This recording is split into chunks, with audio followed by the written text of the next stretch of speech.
Okay, I think this is going to be the last of the four-part series, so 404. And I found the stainless steel mesh. Happen to have the range. I guess I didn't bring it up for classification, but the piece I found here came from a base from a free TV I got. So I just cut off one of the sides, drilled the hole out a little larger, marked the other hole, and drilled that. I wanted to show here though. I also added epoxy a little more, just the Dollar Tree buck 25 stuff to reinforce some of those ridges.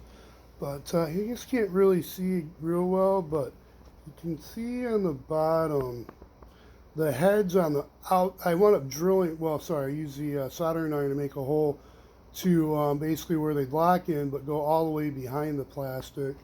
So I lose a little length, but I think there's enough. And then I also use the soldering iron to make a more shave off, basically remove material off the top so that metal thickness would be back to where the surface was, where that was originally.